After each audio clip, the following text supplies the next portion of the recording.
And the next phase, thinking about next steps. I've got a recording where I talk about Jim Collins' book. One of the things that he talks about is shooting bullets first before you shoot cannons.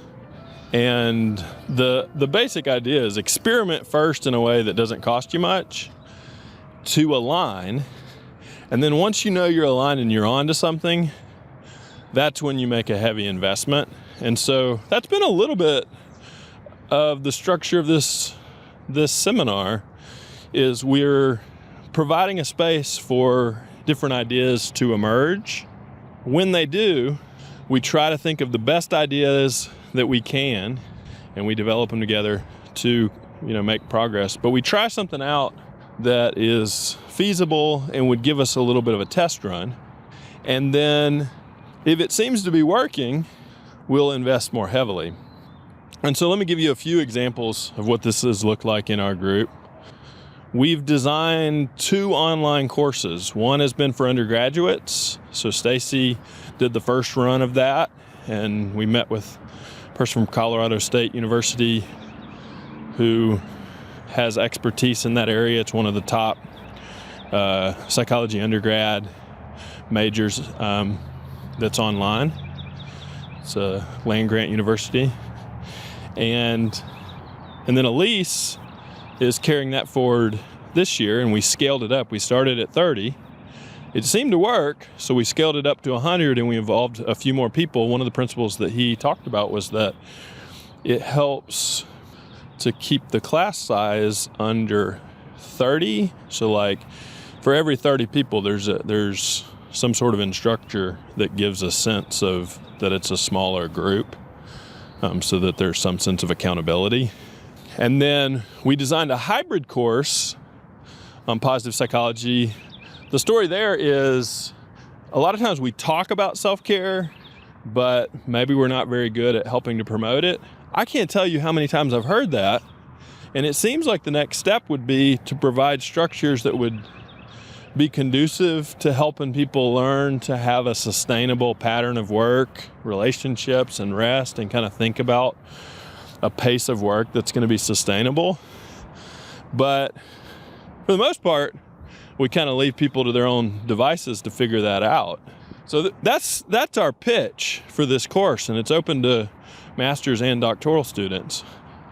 We focused on 4 different themes within positive psych that not only have major basic research aspects, but they've also carried forward into applied implications. And so the 4 we picked are humility, which is kind of an overarching theme, and then we focused on 3 other themes that actually relate to humility. So forgiveness has to do with an awareness of how past memories can affect your current experience. Gratitude has to do with an awareness of benefits, and it could be in the past, it could be in the present, or gratitude may shift into something like hope when we have a sense of gratitude for things in the future and we anticipate positive things in our lives. And then mindfulness is a non-judgmental awareness of the present moment. And so these are 4 things that we not only learn about, and we not only practice them. In mindfulness, they talk about embodiment, not teaching things that you haven't kind of integrated into your life. But we also talk about what it would look like to use them clinically, and what it would look like to use culturally competent, sensitive, and humble approaches to using these things in our clinical work. So that's one of our investments. We're really excited about that. We were going to do it hybrid style, we were going to do a retreat format. And so we're going to do the same place where Jeff does the play therapy course, a really nice setting. But because of COVID, we're going to have to postpone the first year of doing the retreat. But we're still doing the first run of that hybrid course this summer. Another investment that we have is in setting up long-standing data streams. So we currently have the undergraduate Sonapool, we're looking into setting up a similar pool with master students so that we could do research on training. And so we've been talking with Dr. Dispenza and Dr. Mason about setting that up. We also have involvement on a project with panel data from New Zealand. So we're generally looking for opportunities to not just run a single study, but to establish long-term streams of data, and that's part of my interest in longitudinal methods. And then the two ideas from this year we're still kind of thinking about how we're going to carry those forward, but we've already started to integrate more online resources into our ways of setting up interventions. Like we actually created a essentially clinical trial that could be paired with the online positive psychology course. And so people are randomly assigned to complete one of two workbooks. And then if they wish, they have an opportunity to turn those workbooks in and be part of our study. And then based on the interests and connections of our students, we're looking for ways to not only give back and contribute to the department community, but also contribute some of what we're doing in the broader community. So our first tangible thing was probably setting up trainings in gratitude with Fulton County. And so we've now done around 15 trainings to integrate gratitude into the workplace. We had another thing set up for the spring, but that fell through with COVID. But we're still actively looking at ways of connecting with the broader community and doing either psychoeducation or other types of service that would benefit the community. And then I would say our biggest puzzle for this year, and if anyone has any ideas, let us know, but our biggest puzzle this year is how do we create structures to help people learn analyses? Should we just focus on projects? So like one idea we had was we could build on some of Collins's stuff and just measure some of the key things that involve turning the flywheel. So we could have people keep a log. Let's see if you can get to 1,000 hours. If you get to 1,000 hours of creative work, we're going to have a 1,000-hour club. Be like a little badge that goes on your Happy Lab t-shirt. And so that'd just be a fun little way to give people an incentive to keep up with that, and also if someone does it, to reward that. It's not a huge thing, but it's just a little reminder, little nudge. And then the other thing we could do is we could have a finish your pre-dis in 18 months. So you kind of have fall, spring, summer, and then fall. So can people finish their pre-dis in, what would that be, 5 semesters? Very doable.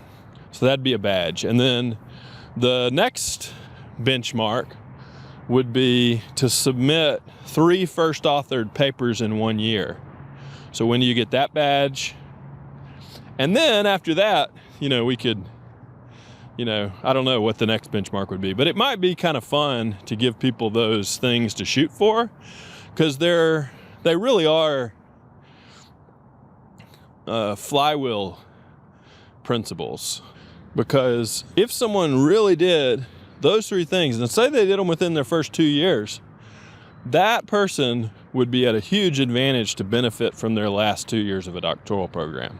And what would end up happening is by the time they're in their 4th year, you would see something similar to what happened with Vanessa, where people would just dump awards on the person because they had kind of gotten off to a good start, and then there was an acceleration that began to happen. And if we look at that as a case example, part of what happened there was actually it was a subgroup of folks that worked really well together, and it coincided with a period of time where I was really focused on writing. I had a research leave and I submitted a lot of papers, and then the students were working hard. And so there was a synergy that happened that a number of students really benefited from too, because there were about 3 or 4 of us where our work kind of multiplied each other.